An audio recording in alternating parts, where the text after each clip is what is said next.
vavaka fiambenana arainao ny alatsinainy hatramin'ny zoma isaky ny amin'ny 7 ora sasany alina eto amin'ny pejy Andramka Izaho Aky Radio. Vavaka fiambenana, vavaka fiambenana. Apokalipsy 2:20 ny 5:2. Ary nahita aho fa indro ny tanàna masina dia Jerosalema vaovao midina avy any an-danitra tamin'Andriamanitra, voahomana tahaka ny ampakarina efa miaingo eo amin'ny vadiny. Vavaka fiambenana, vavaka fiambenana. Arainao ny alatsinainy hatramin'ny zoma isaky ny amin'ny 7 ora sasany alina eto amin'ny pejy Andramka Izaho Aky Radio. Vavaka fiambenana, vavaka fiambenana. Vavaka fiambenana, vavaka fiambenana. Arainao ny alatsinainy hatramin'ny zoma isaky ny amin'ny 7 ora sasany alina eto amin'ny pejy Andramka Izaho Aky Radio. Vavaka fiambenana, vavaka fiambenana. Apokalipsy 2:20 ny 5:2. Ary nahita aho fa indro ny tanàna masina dia Jerosalema vaovao midina avy any an-danitra tamin'Andriamanitra, voahomana tahaka ny ampakarina efa miaingo eo amin'ny vadiny. Vavaka fiambenana, vavaka fiambenana. Arainao ny alatsinainy hatramin'ny zoma isaky ny amin'ny 7 ora sasany alina eto amin'ny pejy Andramka Izaho Aky Radio. Vavaka fiambenana, vavaka fiambenana. Vavaka fiambenana. Alléluia. Amin'ny fifaliana lehibe indray raha lasina vahabalalana eo amintsika amin'izao fotoana izao dia falibe indray tenako mino aminao eto androany. Dia monina fiadanana tompo amintsika tsirairay avy izay tratrantso. Fiadanana tompony hanapaka anantsika rehetrarehetra izay tonga eto miaraka aminay. Misaotra anao misafidy hiaraka amin'ny fandaharana Andramka Izaho amin'izao alina izao, na dia efa alina dia alina tokoa izany andro indrindra ho anareo any Madagasikara sy any amin'ny tany arabo rehetrarehetra any. Dia misaotra anareo mbola mahafoy fotoana iarahana ifampahirizana eto, ary matoky koa ry havana malala fa tena ifampahiretintsika androany. Raha reradraraka sy kivikivy ianao dia matoky fa tsy tahaka izany ny voanao eto androany, fa ifampizara tenin'Andriamanitra, ifampizara fampahirizana isika tsirairay avy. Dia tahiny tompo maneta hatramin'ny farany androany vao tonga eto dia tetena aminay tsy kisendasendra akory natogavanao eto, fa tena misy raha ilan'ny tompo anao, resy lahatra amin'izany koa dia maneta hatramin'ny farany dia tahiny tompo. Nareo izay vapaketo kosa dia maharabaina manokana tiana Rakotoary Zaka izay niditra voalohany teto androany, izay miditra voalohany moa dia mena tsodrano. Alleluia. Tiana Rakotoary Zaka menanao ny tsodrano, salama 520 tsara be ity tsodrano ity. Tiana Rakotoary Zaka eny tsara ary ho an'ny tiana Rakotoary Zaka sy nareo rehetra any Koeta, Arabia Saodita, any Chine ary any Madagasikara sy any Oman, menanareo ity tsodrano ity. Salama 520 andininy faharoa hatramin'ny fahaefatra. Amin'ny anaran'i Jesosy manao hoe tsara tarehy noho ny zanak'olombelona ianao, fa soavana no nahidina tamin'ny molotrao, izany no tahian'Andriamanitra anao mandrakizay. Fezo eo ambavanao, eo ambalahanao ny sabatrao ilay mahery dia ny fiandriananao sy ny voninahitrao, ary mitaingena loso soamatsara amin'ny voninahitrao no ny teny marina sy ny fahalemem-panahy-pahamarinana, ary ampianatranao zava-mahatsiravina ny tananao ankavanana. Halleluia, amen. Tahiny tompo ranabavy tiana Rakotoary Zaka. Izay ny tenin'Andriamanitra tsodrano menanao androany. Mahafinaritra be izay teny izay. Amin'ny fotoana mbola hitondrisika an'izany teny izany, mahafinaritra be izany.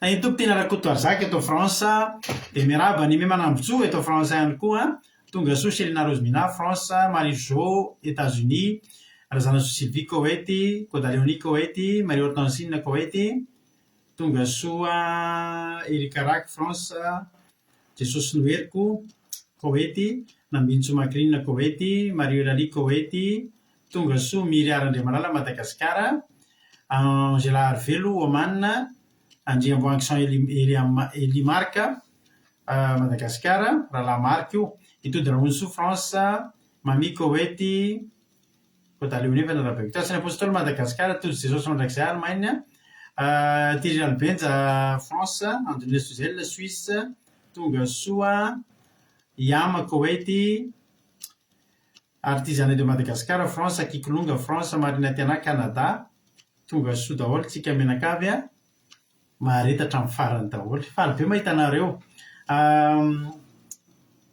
Averina foana moa fialatsiny amin'ny fahatarana. Tsy afenina antsika tena tsorona marina fa miezaka, tena efa miezaka be mihitsy manenjika an'ilay amin'ny sivy saingy eo ny tsy fahatratrarana azy hifonona amintsika rehetrarehetra. Fa dia raha vao azo atao mihitsy ny hanomboka amin'ny sivy pila dia tena miezaka hanomboka amin'ny sivy pila itsonjovana anareo any Madagasikara sy any amin'ny tany arabo rehetra any. Ka dia fialatsiny aloha rehefa voaloha. Faharoa manakaraka an'izany, tsy nisy koa ny fandaharantsika omaly. Tsy nisy ny fandaharantsika omaly tamin'ny latsinainy moa efa niteny foana hoe tsy misy. Omaly tokony hisy, saingy tsy tratra ihany koa. Satria za zany congé azo dia rehefa congé ary havana dia misy zavatra kely tsy maintsy araraotiko fitaina amin'ity mandritra maha congé anahako. Ary dia tena en déplacement matetika be mihitsiny ohatra lazaiko anareo zao tamin'ny alatsinainy dia niainga tato tokantranonay dia nakany Montpellier, nanao 700 km. Avy any Montpellier za dia nanao 500 km latsaka avy any Montpellier nakany Bordeaux. Dia avy any Bordeaux za nody nanao 600 km nody taty an-trano. Dia hariva be vao tonga maly tsy nisy dimy mianaka tany amin'ny gara, mbola lavitra ny mbola 50 km miala ny trano nisy ny gara izay nahatongavako satria tany no nahitana tany no fiantsonana nisy. Dia tonga ato an-trano efa alina, efa tena alina loatra, tsy tratra intsony ny fandaharana omaly. Tsy maintsy miala tsiny aminareo ihany tsina satria raha malala fa eto mba fotoana ionantsika rendez-vous mahafinaritra be dia izay no olana. Androany misy fandaharana. Rapitso indray dia manao teny anankiroa, alleloia. Satria rapitso ihany koa dia mbola en déplacement indray rapitso. Ary andeha hidina vao maraina be indray ho any Bordeaux ny tenako dia ezaka hiverina rapitso ihany. Tamin'ny zoma nakany Belzika dia tafaverina ny hariva. Bordeaux nefa mbola lavitra ny Belzika, mbola manatombo 200 km. Manao teny roa dia izao tamin'ny andron'ny Covid dia nakany Bordeaux dia tamin'ireny ilay niteren'ny couvre-feu. Dia rehefa niteren'ny couvre-feu za dia tonga iray andro niainga tamin'ny 9 maraina dia tonga taty an-trano tamin'ny 7 hariva tafaverina Soamatsara. Hiezaka ataoko takan'ny teren'ny couvre-feu ihany rapitso fa mba teren'ny fitiavana no asan'Andriamanitra indray, alleloia. Dia mba mino manao teny roa ihany fa apetrako amin'i Jesosy ny diako rapitso fa mino fa ho tahiaka ho tonga Soamatsara. Dia raha tonga ara-dalàna amin'ny fotoana ara-dalàna dia mbola hifankahita eto indray tsika rapitso. Sanatria moa dia amin'ny zoma tsika mioneto azo antoka tsara mihitsy ny amin'ny zoma sady misy tsy maintsy asiantsika misy sandrata. Izay no vaovao, alleloia. Ilay izy kory tsy hoe zava-mampalahelo, tsy hoe mijaly akory ao anatin'izany hoe misy corvée tsy maintsy ataoko fa ilay izy fotsiny hazavaiko anareo hoe fotoana ny congé zao congé zany ampiasana tsy miasa raha tsy any amin'ny 2e semaine ny volana janvier. Dia ao anatin'izay za tsy miasa izay misy karazana vadinasa kely izay tsy maintsy mba karakaraiko kely ihany koa eo amin'ny asa aman-draharaha zany. Dia izay ilay izy. Ny asan'Andriamanitra nefa tsy adino ary tsy azo adino ary tena ao am-po mandrakizay fa miezaka hifankahita aminareo eto foana, miezaka hifampahery aminareo eto foana ao anatin'izany. Izay tahian Jesosy daholo hoe ifampiarahaba tsika. Kikolonga efa narabaiko teo izy anjomana narabaiko. Kadaka France, Razana Monika Koety, Fabiola Koety, Tsisisona Tiana Rakoto Arzaka, Kotanela Belzika, Lantonina Botinavao Liban, Mampionina France, Zamina Camaradin'i Jesosy France, Selina Rozmina, misaotra Selina Rozmina. Fakahitany moa tsika rapitso, halleloia. Fakahitany Jesosy Rozmina rapitso, halleloia. Dia Yama, dia Someva France misaotra anareo amin'ny fampaherezana. Alleloia. Ry misaotra ny mamia. Ranjasoa malala tahiny tompo zoky.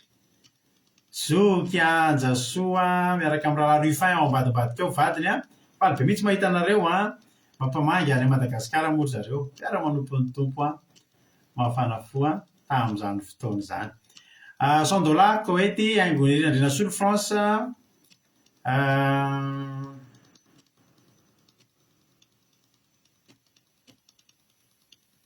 Izy koa i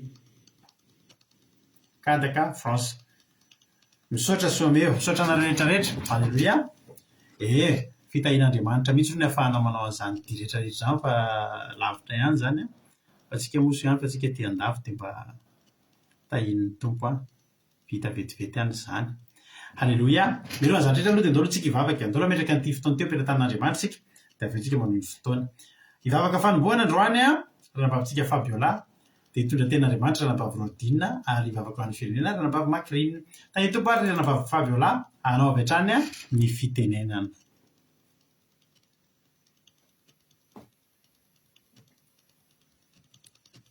Dia mankasitraka indrindra pastera nanome fitenenana tahin'i Jesosy nareo menakavokely a dia tahin'i Jesosy ihany koa tsika rehetrarehetra izay mpanaraka tsy tapaka ity vavaka fiambenana ity a na akiradio a andramoka izahao ampitombona ho amintsika rehetrarehetra ny fahasoavana sy ny fiadanana avy amin'Andriamanitra ray zanaka ary fanahy masina. Halleluia. Amen. Dia mbola iara hivavaka ary tsika revana malala metrika izao fotoana anio izao a eo ampelantanan'Andriamanitra dia mbola iara hivavaka ary tsika. Ry Jehovahandriamanitra rainay izay tsara indrindra ao rainay avy amin'ny alalan'i Jesosy Kristy mpamonjy anay ianao. Misaotra anao izay Jehovahandriamanitra no fahasoavanao, misaotra no famindramponao, misaotra no fitantananao sy ny fiarovanao anay, misaotra ny fofonena mahavelona izay nomenao anay, misaotra ny tombon'androm-pivelomana Jehova fantatra tsara fa tsy nierinena tanjaky atompoana toy izao anay fa nirefy taminao a noho ny fahasoavanao sy ny famindramponao. Hoy ny teninao hoe moa afaka manadino ny zanany minono va ny vehivavy, eny afaka manadino fa ianao kosa Jehovahandriamanitra tsy mba nanadino anay. Tefoana ianao ny asy ny tantanan'ny fiainanay isaoranay ianao izany Jehovahandriamanitra satria Andriamanitra be fitiavana sady be famindrampo ianao. Misaotra tompo malalo fitiavanao sy ny fiarovanao anay Jesosy malalo. Ankehitriny koa tompo malalo dia mbola tonga eto izay miankoka eto tompotrao indray mangataka famindrampo, mangataka famelan-keloka avy aminao. Ninina zavatra izay ataonay sy ny fanaraka tamin'ny sitraponao Jesosy malalo dia hifonany eto anatrehanao izany. Mamelany heloka tompo malalo ka mamidrafo aminay. Diovy amin'ny rahanao soa saribitsy Jesosy malalo mba ahafahanay ahita ny tavanao sy ny voninahitrao. Misaotra tompo malalo ary ankehitriny koa tompo malalo dia metrika izao fotoana anio izao eo ampelantananao zahay. Zay aminy fa efa nametraka teny soa saribity eo ambavan'ny mpanomponao ianao. Ny fanahinao masina metraka ny teny, ny fanahinao masina koa anazava sady melabelatra izany teny izany. Tahio tsirairay avy izay tonga eto Jesosy malalo mba raha andre izany teninao izany ary tsy mpiaino mpanadihy fa mpiaino mpankatoa amin'ny teny. Tahio ny mpanomponao izay hitondra izany teny izany ampitendreny lelany, ampitendreny vavany, tendreny lelany mba ahafahany teny araka sitraponao. Eko pastera izay melabelatra izany teny izany ampitendreny vavany, tendreny lelany mba ahafahany hiteny araka ny sitraponao. Eko izay hitondra mba afaka ho an'ny firenenay ianao ane Jesosy malalo tena hoe ampiteny azy koa ary tendreny lelany mba ahafahany hanandratra vavaka hiampitany amin'ny firenenay mba tonga firenenay iova hiala amin'ny ratsy fanao handeha amin'ny fahamarinana.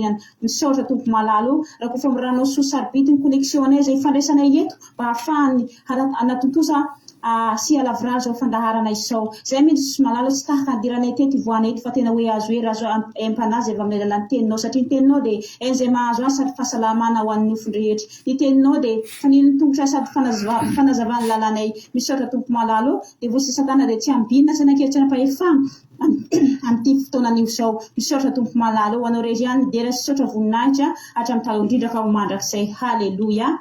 Amen. Alleluia. Mankasitraka indrindra andranambavitsika Fabiola tao anatin'izay vavaka izay netiny tamintsika teto androany izay. Andriamanitra manakaray fahasoavana any malifitianao mitombosa dia mitombo fahasoavana hatrany hatrany. Raha misy mbola tsy voaravako dia aleo rahabaina ihany l'Antony rehefa narabaiko Tsiry Amboaramiel France tonga soa izay mbola tsy voaravako teo. Antsika hianira anankiray tsika. Totra tsika mpitiavana be aloha tirity dia aorianan'izany hiditra amin'ny ten'Andriamanitsika izay hoentin-dranam-bavitsika rodinina dia vita moa izay dia mamelaperatra ny ten'Andriamanitra ny tenako. Tany tompo fiainana-rakoto tonga soa fiainana-rakoto eto France misaotra Fabiola Jesosy amaly fitiny mpitombotra dia mitombo fahasoavana hatrany hatrany. Halleloia. Minofinaritra daholo ary andao ataontsika teo hiverina indray hiverina indray tsika hiverina indray tsika. Halleloia. Misaotra an'Andriamanitra. Minofinaritra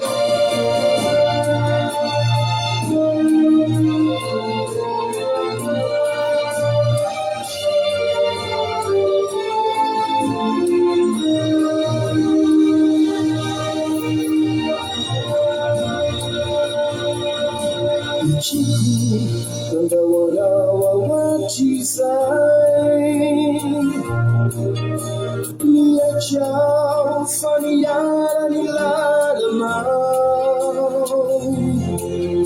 si fame in generale, le fiammao del finandao, tu fuori non tanta mai, aiuta qua ci sei. Haiu facilmente chiamam Fananira sirau Siniai nunitendau Nesse mal desinandau Nifuna orai Nifuna mifam Nhai chi fa isso se mede pamelar Mamu que são tu caminhou E ferida e sanira saracau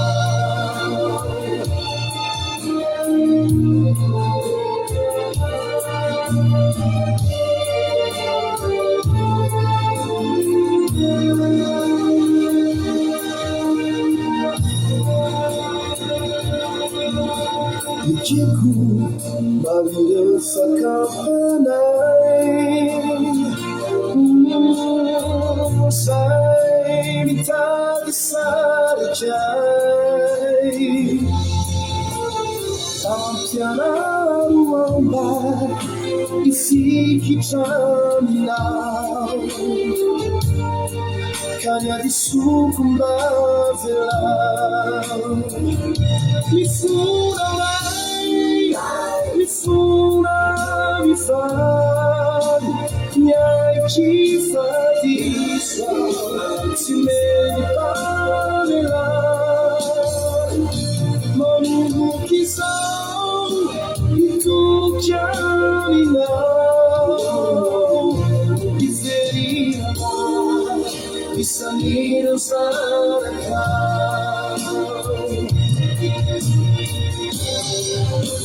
Só tu sacinho verão Só tu sai bem no fundo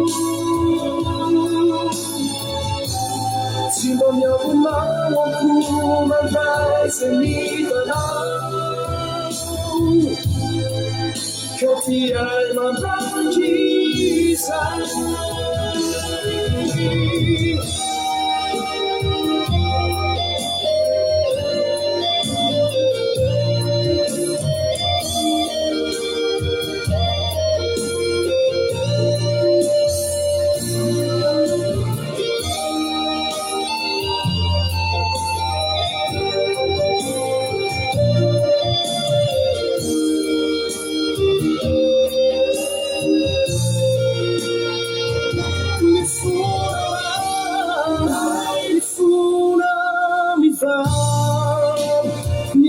Chi fa di sua si vede parlar Mamu che sa che tu chiami mamma I ferina I samiro sarà I Isaniro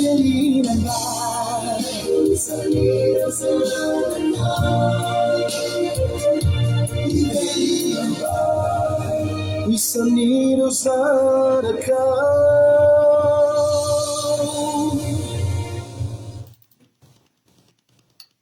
halleloia sotran'andriamanitra tsika amin'izany hiro zany tena marina ke zany ry havana malala tsika rehetrarehetra zao tsy misy miendrim-pamelana zany dia tsika koa amin'io dia mila vela foana zay tsika izay andao hiverina tena mampatahotra be mihitsy ny tafiala amin'Andriamanitra io na kely ary raha mitsika tafiala amin'Andriamanitra indry ny tonga Jesosy dia hoy ny ten'Andriamanitra ho adinoina daholo izay mba tsara vitatsika fa na mbola hiaro toro 20 taona eto hanao asan'Andriamanitra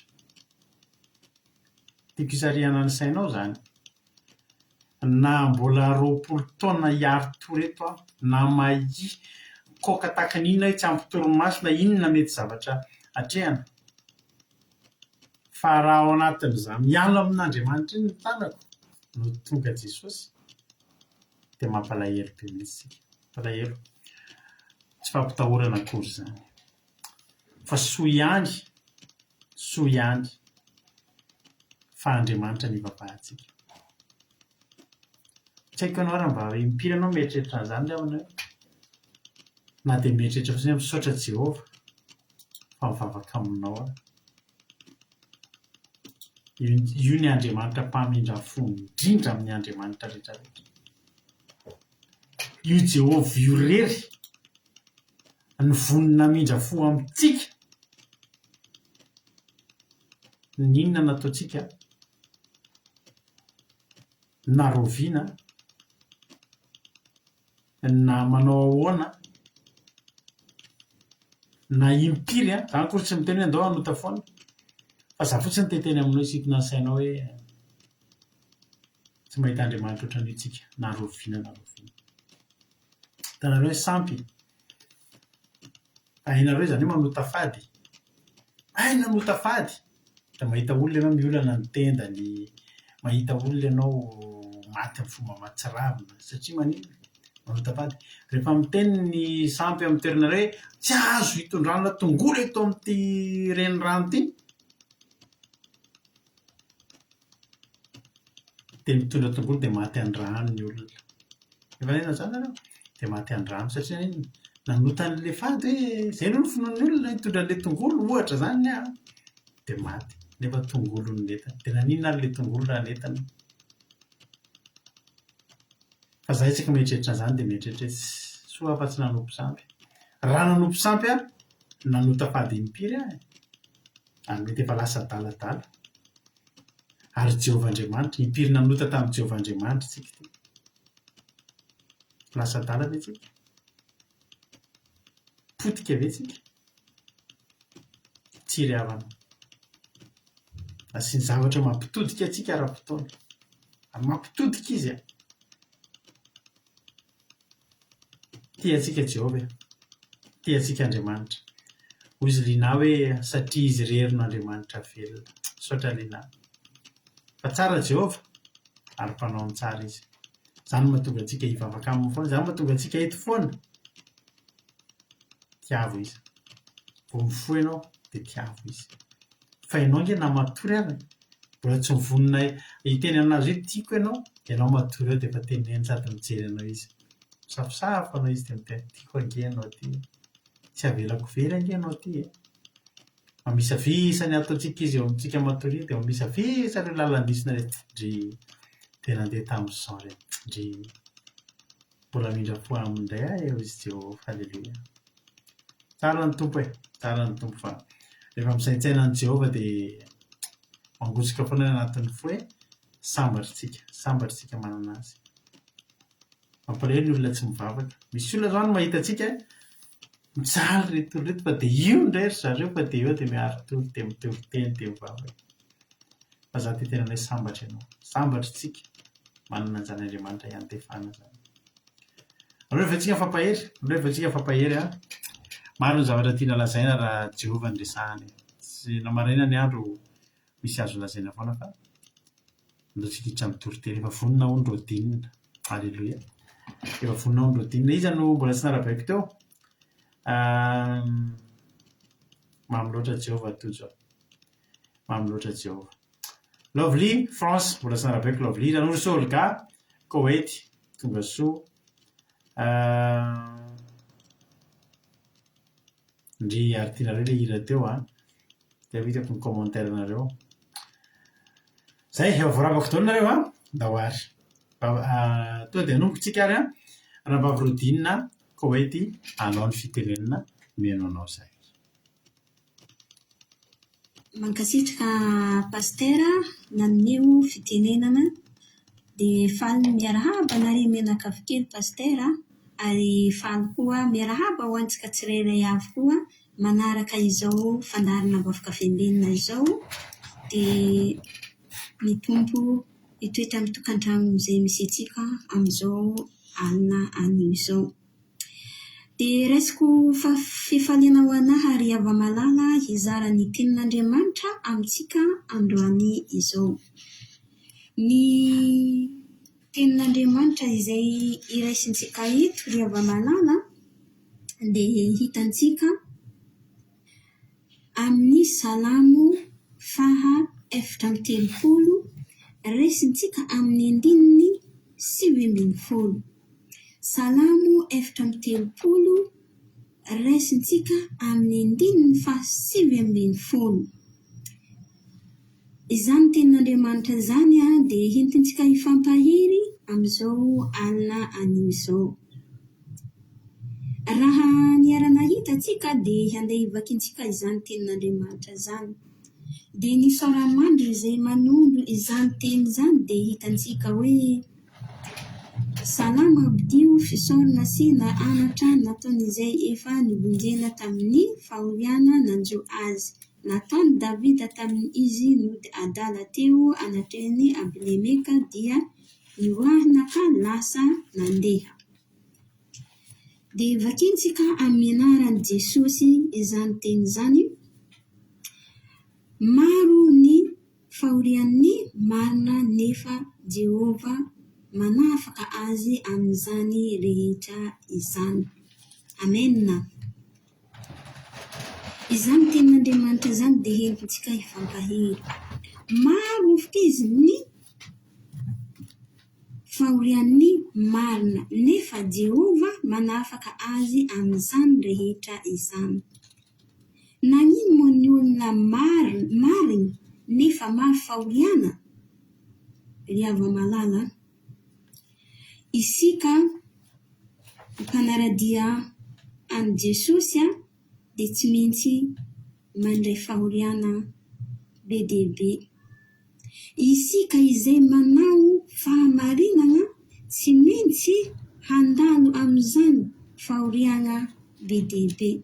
Satria misy tenin'Andriamanitra izay milaza hoe eto amin'izao tontolo izao fika izy ahitanare fahoriana fika izy nefa matikia. Iza Jehovah fika izy efa naharesy izany. Hitantsika moa Jesosy teto ambony tany dia olona marina izy. Olona mpianatra zavatra tsara izy. Nanambara izay tokony hasoa. Nanambara izay tokony asambatra. Nefa nanino? Nefa mbola nandalo tamin'izany fahoriana zany izy. Rehefa nanambara izay fahamarinana izy dia nanino? Nandalo tamin'ny fahoriana izy. Tahaka izay koa tsika ry ava-malala. Manaradia an'i Jesosy, manaraka diany izay nataon'i Jesosy, tsy maintsy mandalo amin'ny fahoriana tsika. Tsy maintsy mandalo amin'ny fijaliana tsika.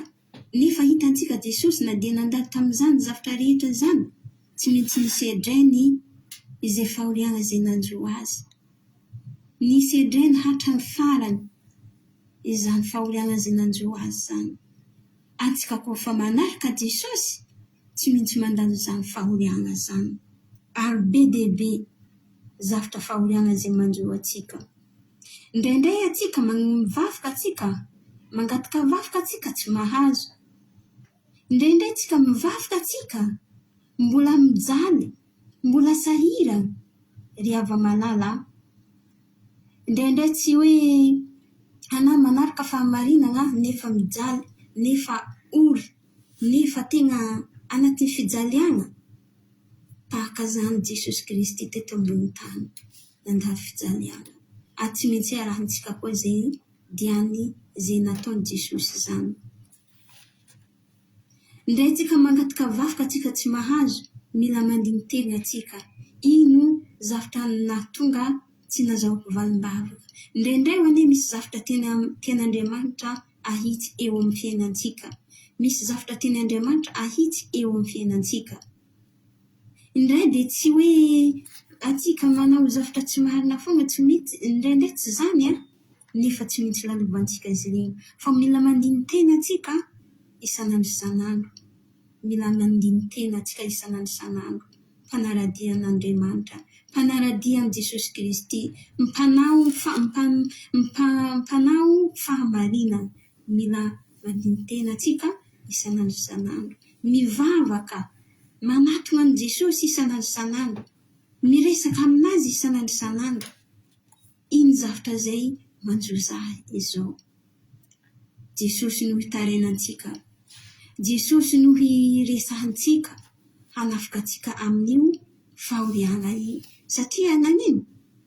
Nefa Jesosy efika izy, nefa Jehova efika izy manafaka azy amin'izany rehetra izany. Le fahoriana rehetra zay manjo atsika, afaka afahan'i Jesosy Kristy io atsika amin'izany zay rehetra izany. Hitantsika teto Davida rehefa nisamboriny nalefa tamin'ny Abimeleka izy, nanino izy tamin'izy nienjehiny Saul.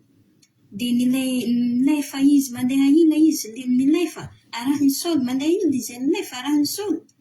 Dia rehefa tratra izy nateny tamin'ny Abimeleka, dia nagnano saredala izy. Nefa navoditro izy ireo izy tamin'izany fotoana zany, dia nisaotra an'Andriamanitra eto. Eto ny tenin'Andriamanitra ty raha vakintsika avam-bolony ziska amin'ny farany. Dia anitra ho antsika, tsika zay efa manaradian'i Jesosy, tsy maintsy mandalo ady tsika, tsy maintsy mandalo fanenjehina atsika. Nefa Davida tsy mbô namaly izay fahavalo zay nanenjika azy. Tsy namaly Saul izy, fa nilefa foana izy, tsy namono Saul izy, aliny izy nandefitra tamin'izany zavatra zany. Tahaka zegny koa tsika, tahaka zegny koa Jesosy Kristy, nandefitra izy, tsy namaly izy, fa natrehina hatrany farany. Indraindray tsika kristianina rehefa malala, rehefa manaradian'i Jesosy, mandalo amin'izany fanenjehina izany. Mandalo amin'izany fanenjehina izany. Nefa tadidintsika tantaran'i Paul nandalo tamin'ny fanenjehana. Natao amin'ny trano maizina izy, nefa nanino Paul, nivavaka izy, nideran'Andriamanitra izy. Ny fiderana zay nataony tamin'Andriamanitra dia nanafaka azy tamin'izay rehetra zay nanjo azy. Ry hava malala, sika kristianina, tsika mpanaradian'i Jesosy, maheza mifaly, maheza misaotra amin'ny zavatra rehetra ho izy tenin'Andriamanitra fa izany ny sitrapony. Na inona ny fahoriana zay manjo atsika, dia misaora, mandala fanenjehina zany atsika, dia hisaora zay manenjika atsika azy mamaly. Satria mila mitandriny atsika amin'ny fanompoantsika an'Andriamanitra. Hoy izy ny tenin'Andriamanitra zay milaza hoe tandremo afaka izy ny fonafika izy moatra noho ny izay rehetra tokony ho tandremina. Fa ao aminy afaka izy nino hiavian'ny aina. Avy ao amin'ny fontsika no zahoantsika aina. Mahay mandefitra atsika, mahay mila manana fahalemem-panahy atsika, manaradian'Andriamanitra. Izany ry hava malala, rehefa mitony fahamarinana atsika, tsy maintsy mandalo amin'izany zay rehetra izany. Tahaka ny Jesosy Kristy nandalo tamin'ny fanenjehina, tahaka ny Paul nandalo tamin'ny fanenjehina, ireo Daniela nandalo tamin'ny fanenjehina. Indrindra raha mandalo amin'izany fitsapampanahy zany atsika. Ary hitantsika tantaran'i Joba nandalo tamin'ny fizahan-toetra. Tsy niala tamin'Andriamanitra izy fa nitoetra foana tamin'ny sitrapon'Andriamanitra. Na naratsiana izy, na inona Satana nataony Satana azy, nifikitra foana izy, tsy mbo niala tamin'ny sitrapon'Andriamanitra izy. Ry hava malala, iny tantaran'i Joba, iny zavatra nandroa amin'ny Joba, efa haintsika tantarany nandroa izany Joba zany. Ny fananany rehetra, ny zanany, tena anatin'ny potika daholo. Na ny vadiny aza ry hava malala, mbola nanaratsy izany Joba zany. Nanirika Joba hiala amin'Andriamanitra, nefa Joba tsy mbo niala tamin'Andriamanitra. Iny soa azo fikiziny. Atsika tsisy soa azontsika efa tsy avy amin'Andriamanitra. Ry hava malala, dia hoy izy ny tenin'Andriamanitra zay manao hoe izany afikizy any amin'ny Jaona 1:7-telopolo, dia milaza hoe izany teny izany afikizy efa nilazaiko taminareo mba hanananareo fiadanana amiko aty amin'izao tontolo zao no ahitanareo fahoriana, nefa matokia izaho efa naharesy izao tontolo zao. Jesosy teto ambony tany dia naharesy izao tontolo zao izy. Atsika tsy maintsy mandresy itsika miaraka amin'izany Jesosy Kristy izany. Tsy maintsy mandresy resy ny fahamarinana, resy tany ny finoana, aza magnozohozo, aza miala amin'izany sitrapon'Andriamanitra zany.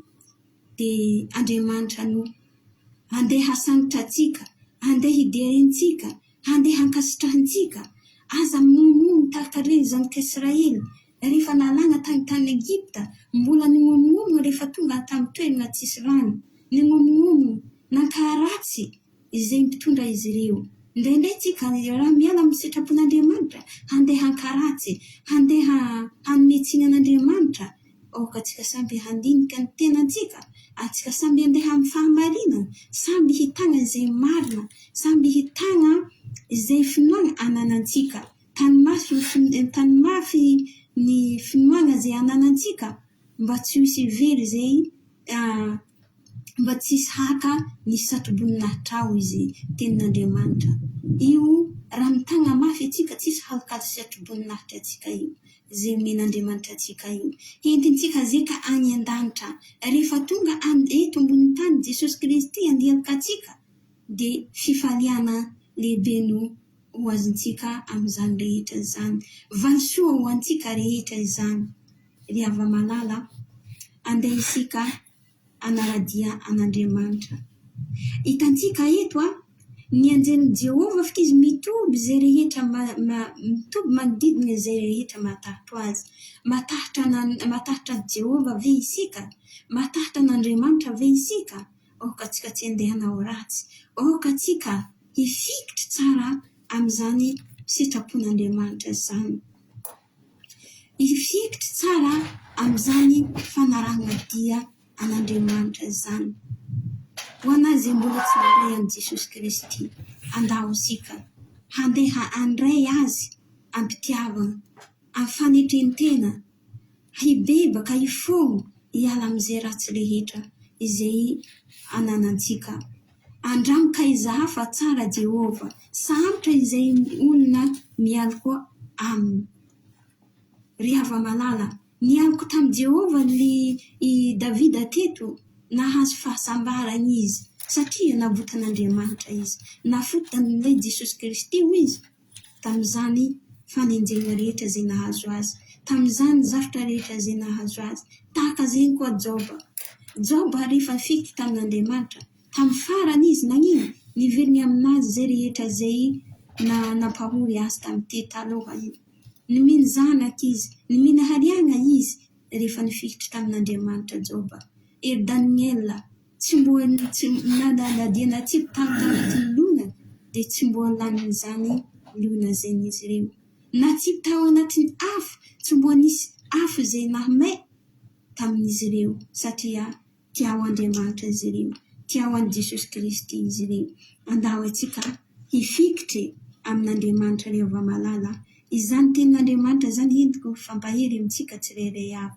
Dia misaotra atsika rehetra nandray ny aina hatramin'ny farany, ary misaotra amin'ny pastera koa nanome fitenenana. Raha mbola tsy eo amin'ny ranomanitra Jesosy, mbola iona eto antsika amin'ny manaraka koa, dia voninahitra irery ihany ho an'Andriamanitra, fiadanana ho antsika tsirairay avy. Alleluia, amen.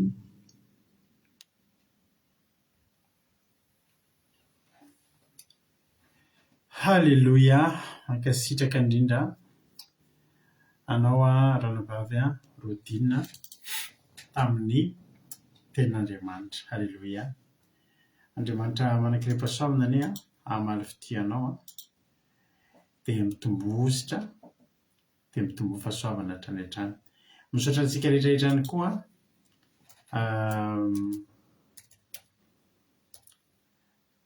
mankasitraka azy ireo. Halleluia. Izay mampahiranitra mihitsy ny fankasitrahana izay ataonareo ary mahatonga anareo mbola vonona androso. Halleluia. Izany hoe nareo koa izany tena isaorana be dia be satria miara-miasa mampahery andreto raha lasana bavintsika ireto. Andriamanitra manankirepasoavana amaly fitianareo, mitombositra dia mitombo fahasoavana hatrany hatrany. Mamaky tenin'Andriamanitra isika. Halleluia. Vetivety aloha azafady.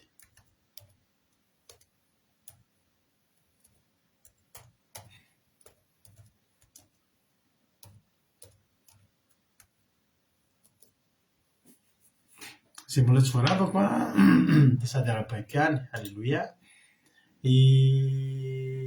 Tiana rakoto ary zaka mihitsy ary efa voarava voalohany teo kay. Izay ihany koa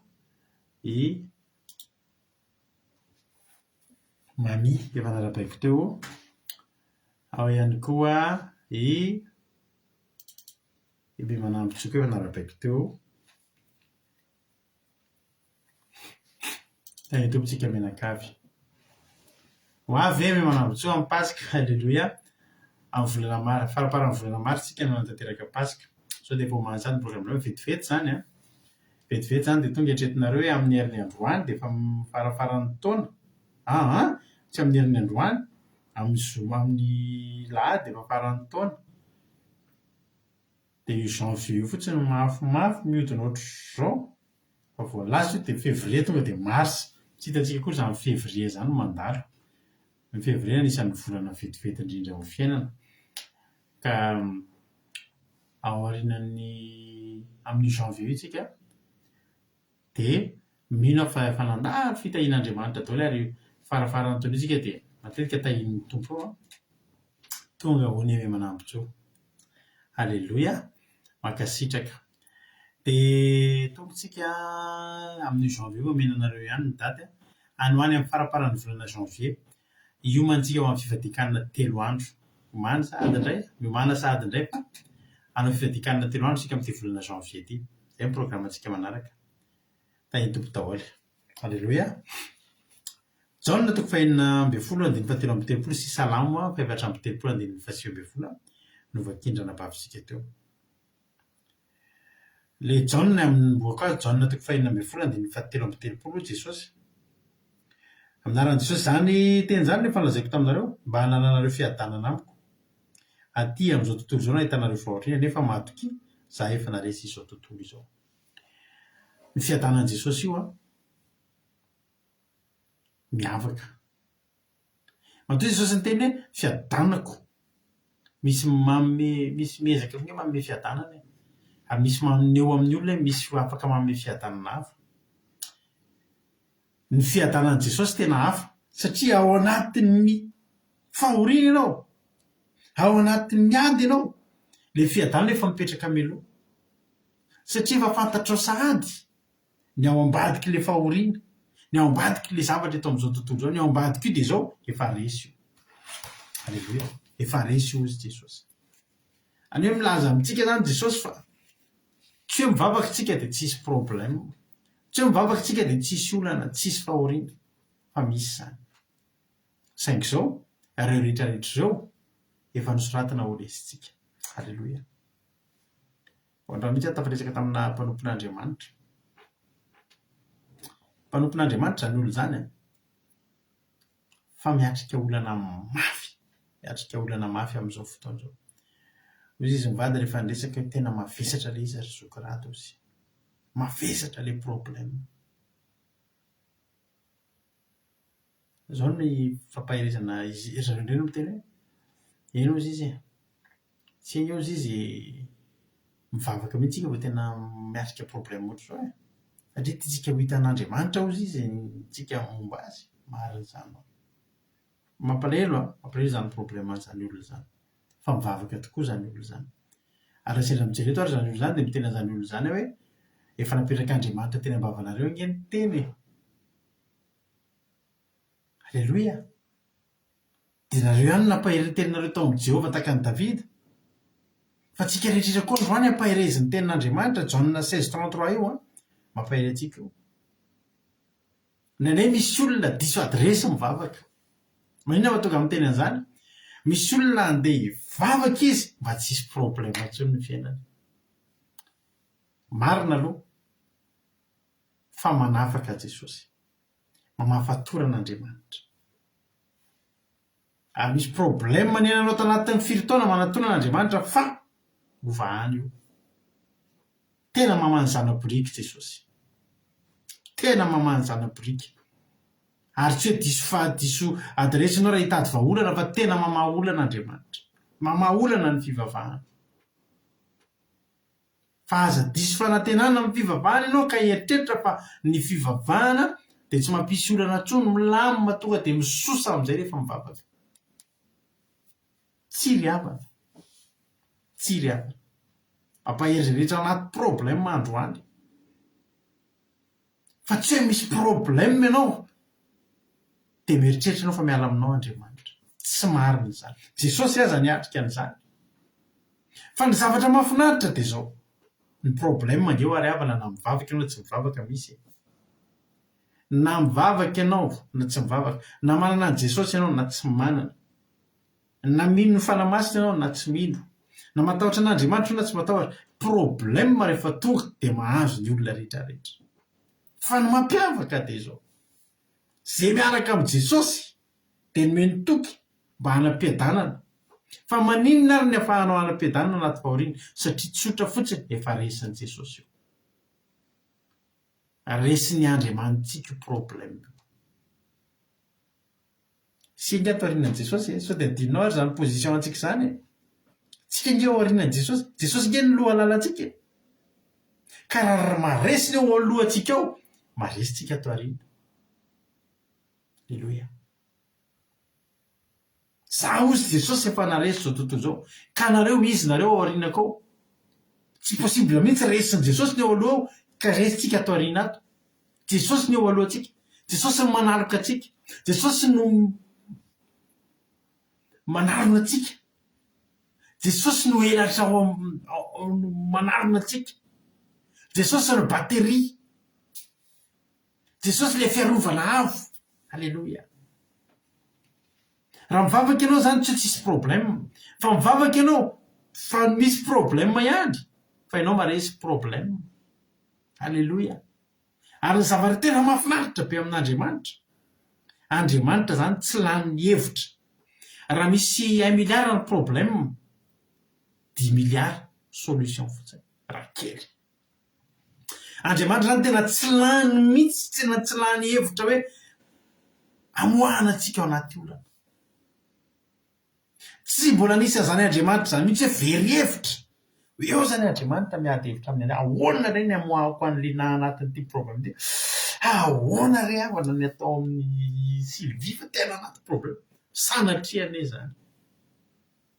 Eo fotsiny Jehovah misy fandehanana mifidy fotsiny ahoana reny. Io ary zany manoloana ny zanak'Israely ny ranomasina mena.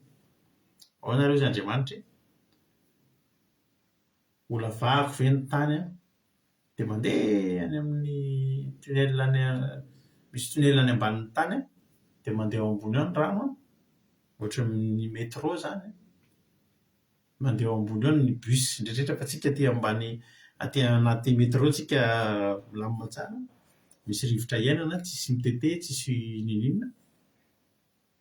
Anao métro ve zaho izy Jehovah sa ve alaiko ny tanako dia bataiko amin'ny tanako satria zaka ny tanako ireo zavak'Israely amanalinalin'ireo dia ampitako eny ampovoany. Toy Jehovah andeha hotsofoko ny ranomasina. Halleloia. Andeha hotsofoko ny ranomasina. Eo an'ilay tsika misy problème eo tsika mivaka hoe ahoana ny ataoko fa Jehovah efa mahafantatra anao atao.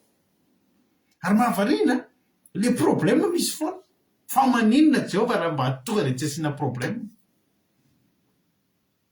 Tena hoe tsara ny zavatra nahazo an'i Davida. Salama 4:3. Misaotra Rodinina. Ary misaotra ny Rodinina satria tena nazako mahery amin'ilay tenin'Andriamanitra. Salama 4:3. Maro ny fahorian'ny marina ozy nefa Jehovah manafaka azy amin'izany rehetrarehetra izany. Tsy misy mihitsy hoe maro dia vitsy ny fanafahan'i Jehovah. Fa na mbola maro be aza ny fomba voalaza teo fa io maro ny fahorian'ny marina fa za tenao na dia ataoko hoe maro be aza. Andriamanitra koa nefa nge tsy hanao an'izany. Tadidio fa Andriamanitra tsy mahita fifaliana amin'ny fampahoriana antsika hoe vao fody mety hoe ahoana ny ampahoriako an'ireto fa maro ny fahorian'ny marina. Tsia aza diny fa manam-pahavalo mbola tsy maty tsika eto fa natosina teto. Ary io fanahy io eny amin'ny rivotra. Ary io isan'andro isan'andro dia mieritreritra fotsiny hoe inona indray no alefa, inona indray zanatsipika ho alefako amin'reto olona reto. Dia io le ady tonga io. Fa ny anarantsika rehefa mitoky amin'Andriamanitra tsika efa vahan'Andriamanitra. Misy anarana navahan'Andriamanitra izay marina ny anaran'izay. Ao anatin'ny fahamarinana na marinan'Andriamanitra. Halleloia. Maro izy ny fahorian'ny marina efa navahan'Andriamanitra isika hoe marina. Efa no hamarinina isika. Maro ny fahorian'ny marina nefa Jehovah manapaka azy amin'izany. Izany hoe Jehovah zany tena tsy lany vaholana. Mitantara io ny soramandry moa hoe fisaorana sianatra nataon'izay vao nivenana tamin'ny fahoriana mafy. Dia ity foana moa zany no mba remarkako amin'ny Salama 4:3. Zao soramandry nataon'i Davida tamin'izy nody adala teo natrehan'i Abimeleka dia androany ka lasa nandeha. Fa ny tena marina misy fahadisoana kely tamina loatra ny Baiboly tamin'io fa tsy Abimeleka io mpanjaka io Abimeleka zany tsy nisy Abimeleka tamin'ny andron'i Davida. Nisy Abimeleka tamin'ny andron'i Abrahama, tamin'ny andron'i Isaka. Fa ny tena marina Iakisy mpanjaka io fa tsy hoe manome tsiny fa mety nisy diso kely raha tena mandinika ny Baibolitsika dia hita hoe misy fahadisoana kely nosilifatra kely tany amin'ny nataon'izay olona nanoratra n'ilay Baiboly fa tsy Abimeleka io fa Iakisy mpanjaka. Ndeha vakitsika izy Samuela voalohany 1:20 itoeran'io tantara io. Dia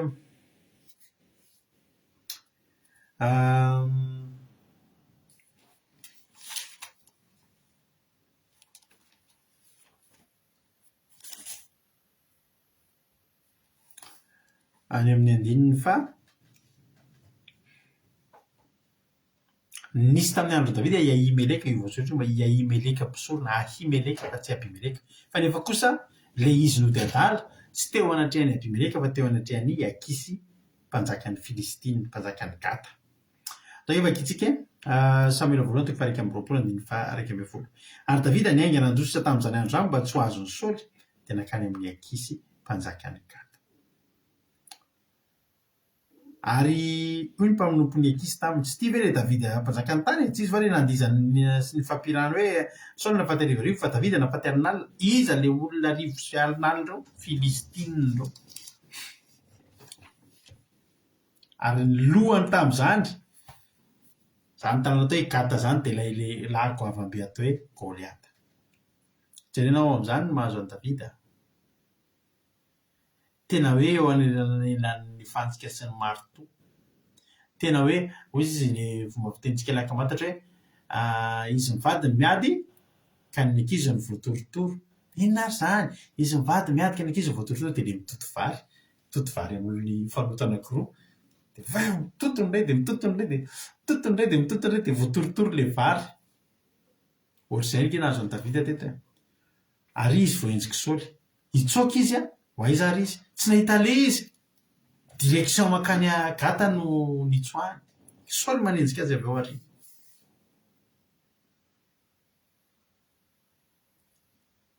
alahelo zany nefa dia mpanompon'Andriamanitra tototry ny problème zany revany hoy zay nefa mavitentsika androso maty ray be iverina maty reny be fa mampahery anao androany mpanompon'Andriamanitra izany Davida izany mpanompon'Andriamanitra izany Davida izany tsy olona tsy nivavaka izany fa tena mpanompon'Andriamanitra ko inona ny mampitaraina anao inona ny mahakivy anao mety za dia miala problème ray dia miditra problème ray ry havana eto an-tanitsika etony an-tanitsika an'izany any an-danitsika tsy mahita an'izany intsony ary zany mahatonga antsika na dia eo ny problème andao tao izay atongavana any an-danitra fa raha etotsika problème tsy afaka mbola very koa tsika problème mandrakizay zay tsika ny tena problème nre ansolo zany Davida dia nitsoaka ho aiza tonga dia ao amin'ny fanjakana Gata tao amin'ilay nisy any Goliata zany hoe ilay fomba fiteny la vengeance sera terrible aussi zay fomba fiteny izy valifaty be iseho eto film vengeance be mihitsy eto satria zao namomy biby zany namomy biby nahafaty any fa nandeha tany andavakiny biby i Davida problème zany ohatra mampieritreritra tsy aloha ndray ve miverina dia nifona tamin'ny Saoly any mba mety mba misy zanak'Israely mba hitany hoe aza vonoina izy Saoly fa gadrao fa reto tena any amin'ny fahavalo mihitsy ary voaingana mifery mbola tsy maina ny fery fa mbola tsaroan'ireo Goliata ary tsaroan'ireo hatramin'ny fomba nandizan'ny olona ny tenany Davida problème zany fa sao dia verinao fa resaka ka atao araka ny teniko taminao Andriamanitra tsy lany ary ao anatin'ny fotoana sy ny ampahan-tsekonda farany Andriamanitra zany tsy hoe manana vahaolana fotsiny fa Andriamanitra koa dia mitondra vahaolana hatramin'ny ora farany hatramin'ny minitra sy ny tapa-tsekonda farany ary zany mampaherezako anao androany ndao atoky an' Jehova ny problème misy fa fanontaniako miaraka amin'i Jehova avy ianao manana an'i Jehova avy ianao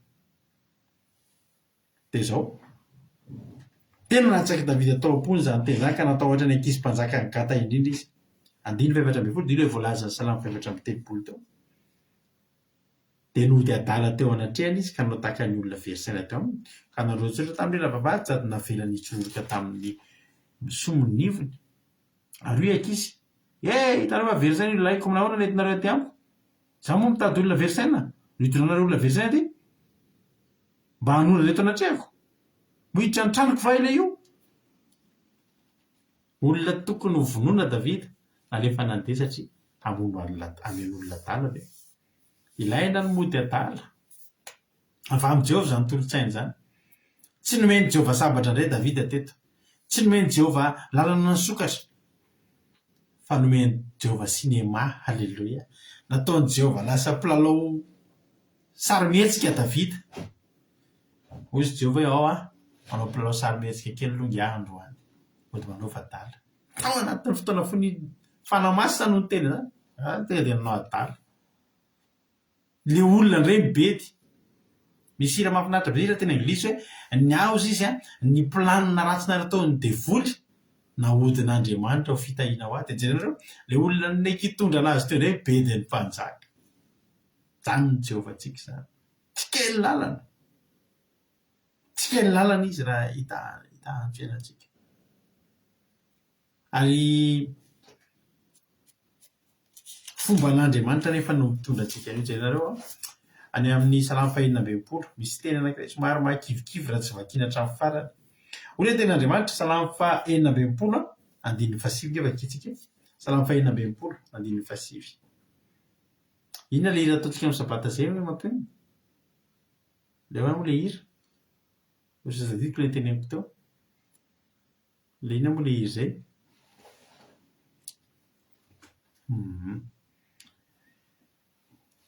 ataontsika amin'ny sabata zay hira zay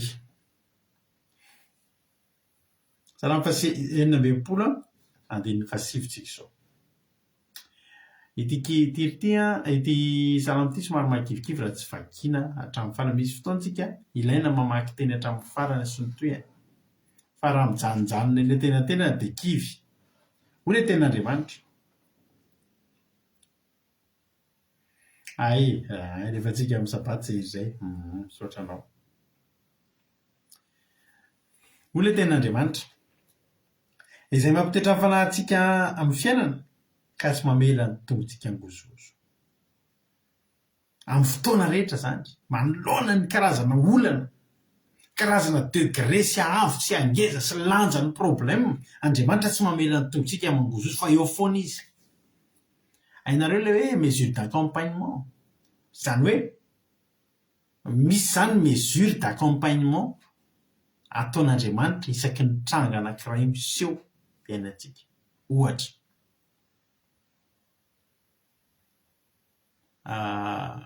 mandalo tsy fisimbola be tsika, tsy maintsy voatery andeha tongotra.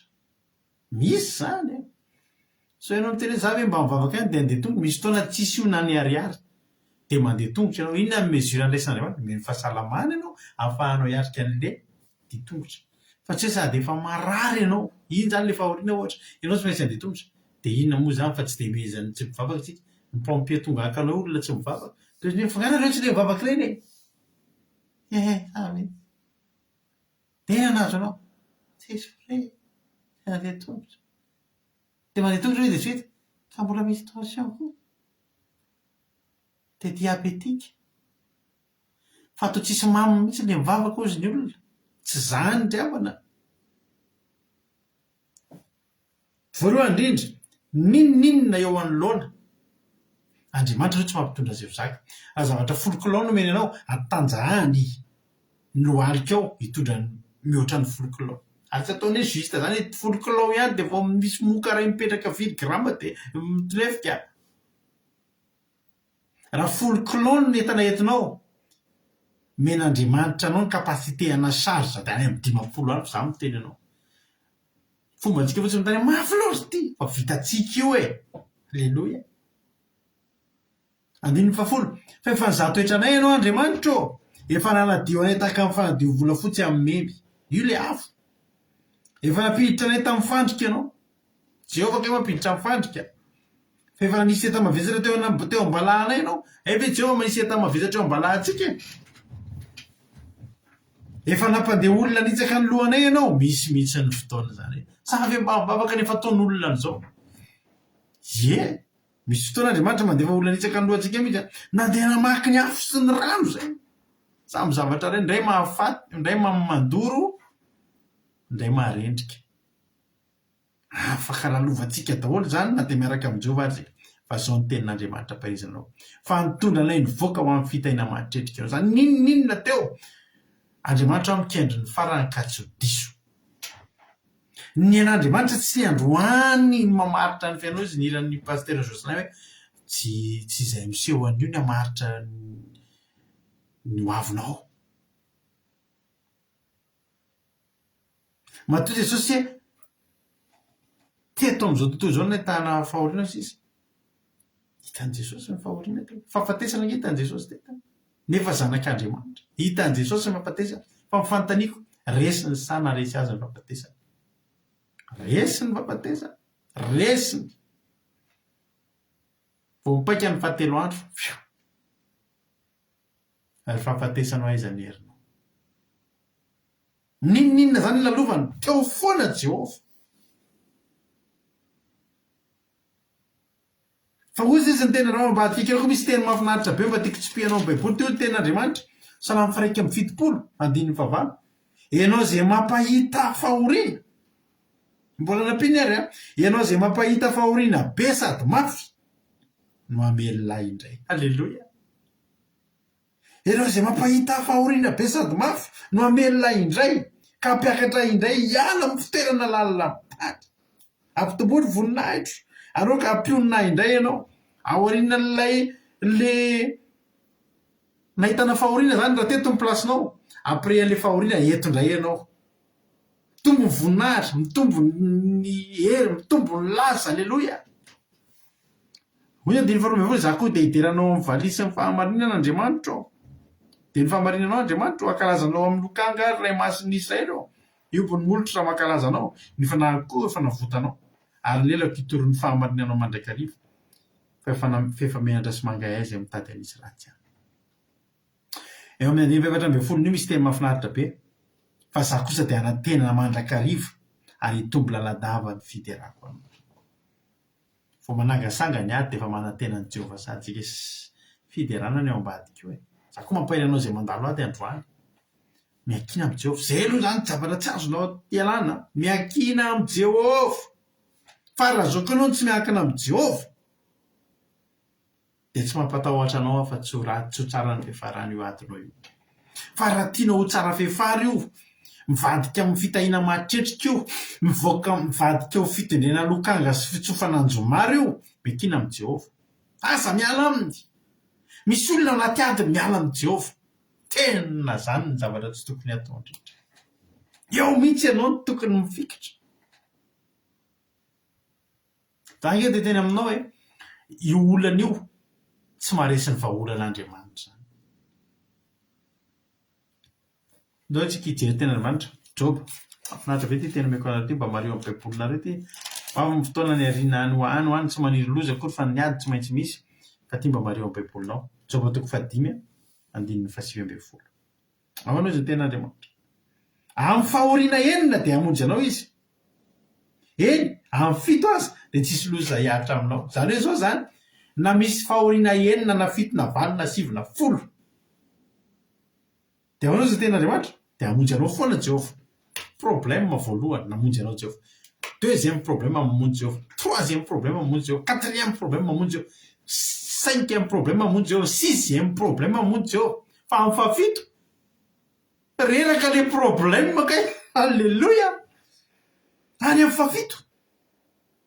Eny amin'ny fito dia tsisy loza hiahatra aminao zany. Mandeha zany le problème. Izy dia liona. Dia le liona eo ianao vonjena. Tonga indray bera. Le bera eo ianao vonjena. Tonga indray ny tigre. Le tigre eo ianao vonjena. Tonga indray ny inona daholo ny biby atahorana ireo. Omby be le barea be reny. Dia tonga eo izy ianao vonjena. Fa ny any amin'ny fahafito tsisy tonga intsony. Lano ny problème. Alléluia. Lano ny problème. Tapotra ny tableau. Tapotra tableau ny problème ianao eo ihany ianao. Zay tonga aloha tonga dia eo Jehovah. Voalohany, faharoa, ho Jehovah. Alléluia. Tsy Jehovah mantsy fa Elifaza ny tenany azafady. Hoy izy Elifaza. Amin'ny fahoriana enina dia hamonjy anao izy. Ary amin'ny fahafito aza dia tsisy loza hiahatra aminao. Miandry an'le fahafito fotsiny zany io zany le problème dia zao ny teninao. Zay ray reraka aloha. Alléluia. Zay ray reraka aloha. Ndao efa kiako ampahirezako anao manomboka amin'ny 9 ka hatramin'ny 5 amara-parana antsika azy. Raha avy mosary dia aronao fahafatesana izy. Raha avy ny ady dia aronao tsy voany sabatra. Zany hoe ain'Andriamanitra koa zany izy hoe raha mosary ny tonga dia arovana fahafatesana anao fa tsy hoe raha mosary ny tonga dia arovana amin'ny sabatra anao. Tsy le mosary tsy sabatra. Fa raha tonga indray ny ady dia aronao tsy voany sabatra izy. Fa tsy raha tonga ny ady dia aronao amin'ny anao vary izy. Azonareo? Ain'Andriamanitra io. Isaky ny olana dia misy vahaolana mifanaraka amin'izany. Azonareo? Raha boribory le olana, boribory ny vahaolana. Raha karekare ny olana, karekare ny vahaolana. Fa tsy hoe karekare ny olana dia vahaolana boribory dia aiza ny différence. Ampirireny tsy voan'ny kapobavy ianao ary tsy atahotra raha amin'ny fandringanana. Ny fandringanana sy mosary mba mario. Joba 5 ianao elifanto sady tainy tompony elifanto. Joba 5 manomboka amin'ny 20. Rehefa ohatra zao rehefa le amin'ny fiarahan'ny vavaka ireny dia mahafinaritra be hoe tsy ianao mizambaka eny misy olona ray mamaky an'io. Mbola ho amin'ny fotoana arety groupe izay maharesy ataontsika anaty Zoom tsy tapaka rehefa fandarana ohatr' izao. Dia misy ampamakina ny tena mahafinaritra be mihitsy. Raha avy mosary dia aro anao ny fahafatesana izy. Ary raha avy ny ady dia aro anao tsy voany sabatra izy. ampiareny tsy voan'ny kapobavy ianao ary tsy atahotra raha mifandriganana de ny faharoa amby roapolo mario amin'ny roa amby roapolo am'izay ny fandriganana sy mosary de io mehezanao jereo zany misy fandriganana sy mosary ny olona mitomandry ianao misy mehezanao ndry ty fandriganana sy mosary kely de aniny eo anatrehan'i Jehovah koa ty izy ary ny atahoranao ary tsy atahoranao ny bibidia tsy atahoranao halleloia fa vita fanekena amin'ny vato any an-tsazy ianao ary ny bibidia hiavana aminao azy nareo hoe zany na ny vato aza efa nanaovan'Andriamanitra nampanaovan'Andriamanitra fanekena ho anao na de io vato io aza ho fitahina ho anao na de io vato io aza efa vita fanekena aminao io ary bibidia hiavana aminao zany ketsika ravany misy bibidia mangingana Daniel tao amin'ny davaky ny liona niavana tamin'ny liona lalalovina ohatry milalao an'ireny chien de salon kely reny nefa le liondreo vao le olona hafa nampidina ny ampitso maraina tsy nitehaka tamin'ny tany koa de tapatapaka ny taonany potipotika ny taonany no nitehaka satria liona anao ndreo liona firy nefa seka amono anao liona firy ny raha nidevo seka amotika anao halleloia liona firy fa jere le liona nanino niavana taminao na nidevoly ragaga fa maninona ny niavana ary ny hitanao ary hitanao fa ny fiadanana milay anao ary raha mizany kijanao ianao de ho hitanao fa tsy misy veriny eo andana jereo ny kijananao ny olana misy ny afantaranao fa mombanao Jehovah de afantaranao koa fa tsy fahafatesana io tsy fahampotehana io fa fisedrana aorianan'le ady jereo ny kijananao fa tsisy fahampotehana Andriamanitra zany rehefa mananatra atsika Andriamanitra koa rehefa misedra atsika de tsy misy fahampotehana fa tsy sedraina de maty tsisy raisina mihitsy na tena may trano de hoe mahay mihitsy ny tranoko potika tsisy raisina ka ndana mivoaka de jereo amin'ny kijananao fa tsisy vera na ray ary hitanao koa fa ao maro ny zanakao ary niteraka ho tahaka ny ahitra amin'ny tany aharitra ianao ambarapiditra ao amin'ny pasana raha mbola enjana de tahaka ny amboaram-boasary akarina amin'ny fotoana halleloia te teny aminao Andriamanitra de tia manao fisedrana inona mahatonga an'Andriamanitra misedra voalohany indrindra areti ny antony tena tian'Andriamanitra tsika ho voazatoetra mpamana ahoana ary faharoa manarakaraka an'izany tsy tian'Andriamanitra tsika ho tamana eto zareo na tena miteny anao azakaiky ianao raha tsy mahafinaritra ny fiainana eto an-tany satria nahoana tsy aingana fa tsy tian'Andriamanitra ho tamana eto zany voandroany ariva to mihitsy any teny tamin'ny mampino tonga am'izay hoa Jesosy mandreraka eto amin'ity zao tontolo zao ty havana eretinao zao zavatra zao zay zany voninahitra n'Andriamanitra mba misy fahasoavan'Andriamanitra zay mba niditra kely ary zavatra mahafaly ahy le izy fa mba fantatra hoe zavatra mitranga na ny teny ao amin'ny fianakaviana ary hoe jerito misy fahasoavana niditra ohatr' zao tsy afaka atao satria maninona am'izao tsika am'te zao misy fianakaviana kaiky marary mafy volana lasa nisy fianakaviana marary mafy fa seky maty voninahitra n'Andriamanitra velona manomboka mesitrana fa zao ndray voanomboka tamin'ny fakomaly misy fianakaviana marary mafy fianakaviana marary mafy ary tena sady mangatabavaka ao amintsika rehetrarehetra ao amin'ny groupe fa tena misy fianakaviana marary mafy amin'izao fotoana ary mifony mihitsy ny marary vao de faly ianao amin'le fitahian'Andriamanitra fa soavana marary be hony aminy detrany aloha mandefitra le fahasoavana tsy hoe tsy akasitrahana fa hitanao tsisy fotoana koa na de ifalianao amin'izy zany de ary fianakaviana zay ngerirety te andako mba misy fahasoavana ohatr'izao tsisy de iny moa de ndralasana mpavy eo amin'ny groupe zay maresy mba hifampizarana zany nge fiainana eto ravana na ianao mandalo ady na ianao tahiny tompo de fianakavianao akaiky tsy nge ty havany so de venareo famivava tsika de tsy ty havana marary atsika ireo avatsika ireo vitanao ve le atoko hoe nandray inona anao tsy haiko inona ny fahasoavana raisinao dia vitanao hoe nandefa an'izany zavatra anatin'ny gropona famille anareo fa misy olona marary mafy mitolona amin'ny vidina milahatra vanina amin'ny hopitaly sy ny fanateram-bary sy ny fanaovana gardany amin'ny garda malady tsy possible zany.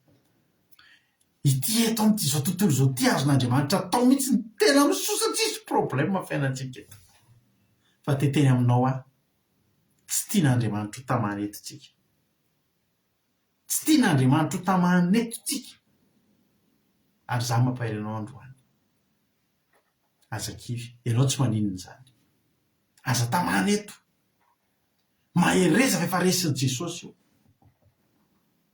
tianao Andriamanitra tovy miletika ao am-ponao ninona lalovanao tianao Jesosy misalasala amin'ny hira ho ataontsika rehefa avy eo antaniko nareo na tiako manao soa inona ny hira tianareo androany mifanaraka amin'izany le hira hoe zay be mpifidy no ataoko avy eo misy hira hoe tsy maintsy sedraina tompo na fantatra hoe tena izy zay ve ny ataontsika sa hiran'le challenge nataon'ny groupe zay mara izy hoe mbola manatenanao le mbola miandry anao inona ny tianareo mifanaraka amin'izany toriteny zany raha tiako omena fahafahpo nareo inona ny tianareo tsy maintsy sedraina fitsapana ny groupe zara tsy maintsy sedraina tompo sa hoe za mbola miandry anao tsy hamontsina zany avy mbola miandry anao Jesosy mbola miandry anao an'ny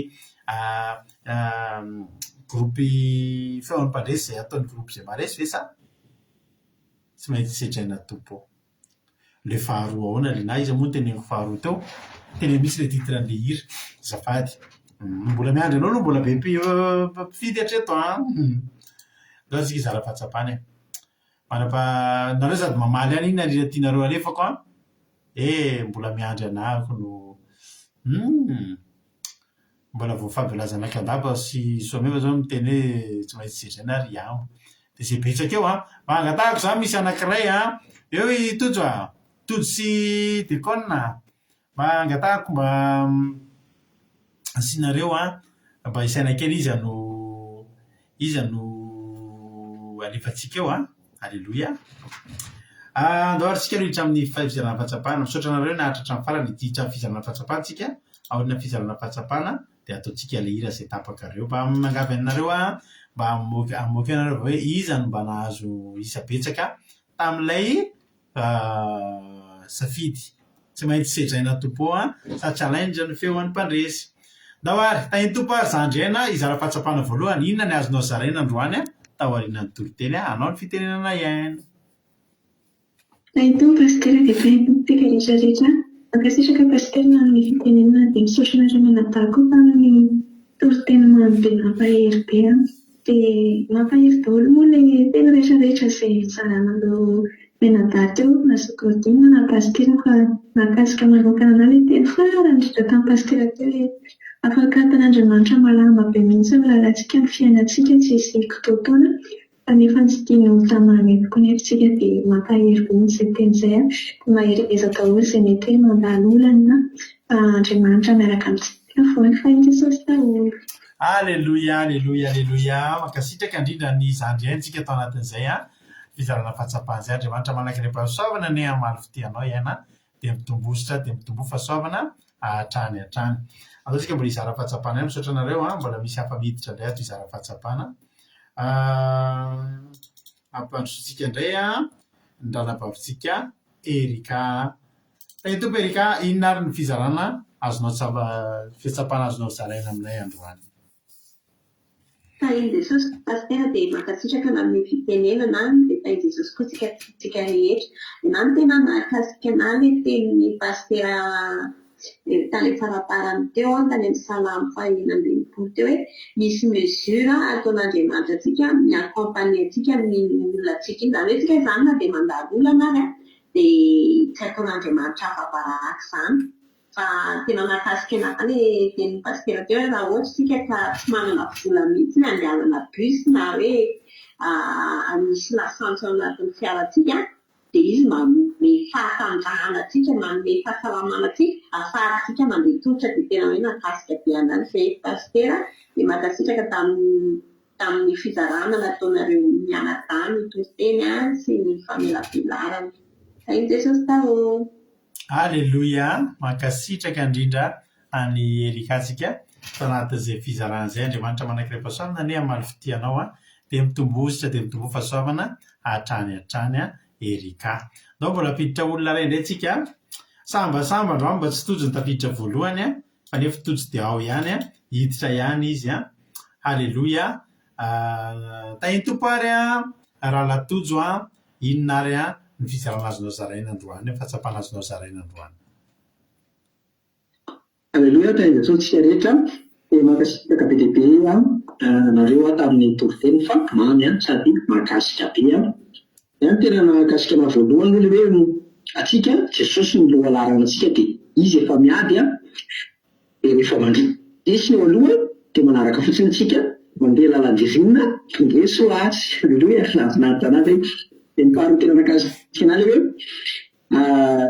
amin'ny fahoriana enina amin'izay n'Andriamanitra fa fanofitona tsisy toy ilay problema satria avitra mitapy ilay problema reraka ilay problema dia sady nampinely izy nampahery sady ilay mbola namariny teo amin'ilay adiny faharoa-ambinifolo fandrianana sy mosary izy dia iomehezanao dia tena nahakasika hoe saotra Jehova fa na dia mandalo olana sy ny rehetrarehetra ary dia amin'ny farany mifoana anay satria mivoaka mpandresy. Alleluia, dia nafinaritra rehetrarehetra Jesosy taony. Alleluia, misaotra tojo mankasitraka indrindra misaotra anareo rehetrarehetra izay mizara fahatsapana fa mahafinaritra be tena mahafinaritra be tena za mahita tena asan'Andriamanitra ngeza be mihitsy io fizarana fahatsapana ataonareo io. Dia ny teny tojo tamin'ilay toriteny Andriamanitra iny azy ilay afo mivoaka ao anaty ilay tsy avela mijanonao. Za tena mahita ry havako tena asan'Andriamanitra ngeza be io fizarana fahatsapana ataonareo ary za misaotra an'Andriamanitra Andriamanitra tolotsainany amin'io tsika fa tena zavatra ngeza be ilay fizarana fahatsapana satria tena mamerina mihitsy ilay toriteny ary tena mampatsiahy ary misy olona tsy nahita hatramin'ny voalohany na sendra mitselika kely fotsiny zao dia mampite hiverina eny ilay toriteny hoe nisy an'izany zavatra izany tena misaotra betsaka anareo izay nizara fahatsapana teo. Andriamanitra maly fitia anareo dia mitomboa ositra mitombo fahasoavana. Misaotra betsaka ny Zoky Marizô sy Rahalatojo tamin'ny fijerenany voty. Alleluia, ity ary ny rataontsika satria ity no be mpifidy menofinaritra mbola manantenanao Jesosy. Samy hiran'izany tsika dia vavaka avatra antsika ao aorianan'izany hira izany. Menofinaritra daholo.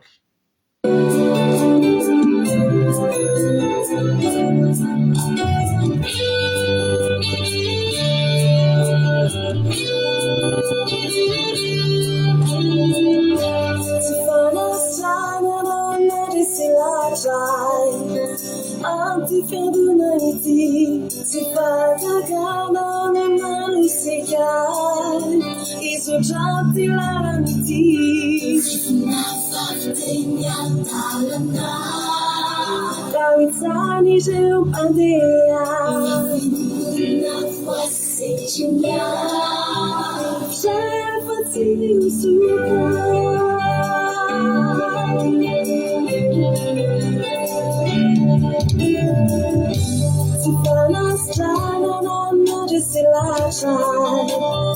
Anti-fiangonanity tsy fatagana manosika izodraty laranity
Nisy namana ifanandao zay nampiton'ondro nampilatsaka an-dranomasy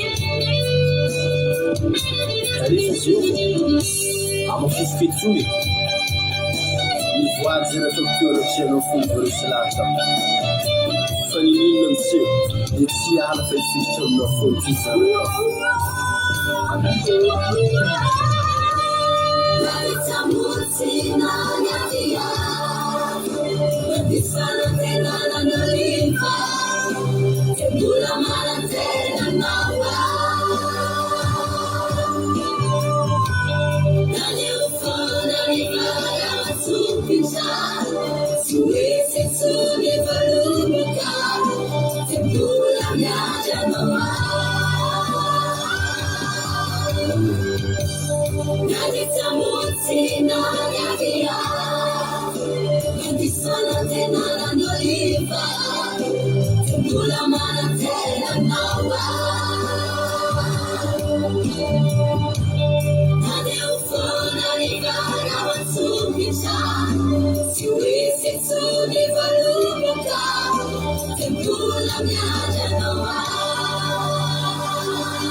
Maina Jesosy. Sotranao zay Jesosy manalany amin'ny fotoanandroany. Sotranao ny amin'izany teny zany. Misotra amin'ny teny izay nampitondrainao anay teto androany. Voninahitra reo anao, sotra Jesosy malalo. Sotra fa nampahiranay teto indray ny teninao androany fa ay tokoa tsy maintsy andalovanay ny fahoriana eto amin'ity zao tontolo zao ty. Fa ny zava-mahafinaritra anay sy fampanantenana nomenanay dia izao efa resinay izao tontolo zao. Sotra Jesosy ihany. Sotranao nandresy teo alohanay fa manara-dia anao zay. Misotranao fa ianao no sedra ny lefa fatesana. Niaritra aminay, niatrehanay dia mahadinidinika rehetrarehetra taty aoriana. Misotra Jesosy. Misotra Andriamanitra. Misotra ny amin'ny fitiavanao lehibe. Dia nalaza sotra ho anao amin'izany teny zany. Ka io zany teny zany mba haniry tena anatiny tsirairay avy tena tsy ho adinonay naroviana. Zay Jesosy tsy mangataka hoe ataovy mandalo ady zay mba andrenesanay an'izany toroteny zany, fa mangataka aminao kosa zay hoe naroviana dia ho tsaronay zany toroteny zany fa efa nampahiranay. Fa ianao Andriamanitra tsy mamelanay angozozo. Andriamanitra tsy mamelanay tongotra angozozo. Ary Andriamanitra mahita vahaolana foana manoloana ny olona regny. Sotra Andriamanitra. Voninahitra reo anao dia rahalaza sotra hatramin'izay ka ho mandrakizay. Misy sotra Jesosy malalo. Be tsy voalazako ianao malala ny masoa. Betsaka ny olona tonga teto Andriamanitra ny andrandry izy ireo. Ataovy misy vokany tsapainy tanany izao tenin'Andriamanitra izao Jehova. Ataovy misy vokatra tena tsapainy tanany Jehova izao fotoana eto anio izao Andriamanitra. Ho tsapany sy ho porofonao aminy tokoa Andriamanitra, fa tena Andriamanitra mitahy ianao, Andriamanitra tena mitondra any amin'ny fitaina mahitretrika ianao Andriamanitra. Voninahitra ho anao. Dia voa sy Satana fatra amin'ny ran'i Jesosy Kristy tompony sabata tsy afaka hitsaingoka na dia litera ray aza tao anatin'izany toroteny zany androany. Sotra Jehova. Halleluja. Amen. Ivavakantsika amin'izao fotoana izao ho an'ny firenena ka andao mpandrotsika nanabavitsika mihaja ivavaka ho an'ny firenena. Tany tompo mihaja anao ny fitenenana.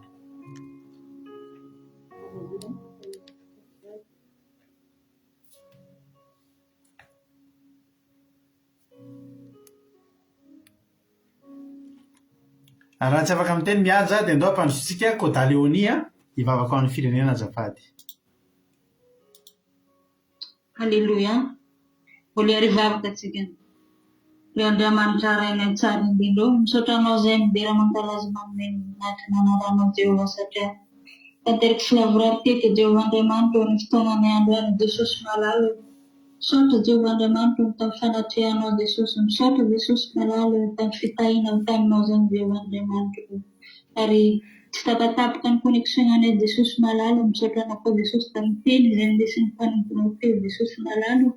Ary tsy tonga fagnaminay izany Jesosy, misy mandalolana izay teto Jesosy malalo, ary tsy antony amin'izany izy izay Jesosy fiantona aminao tanteraka Jesosy malalo.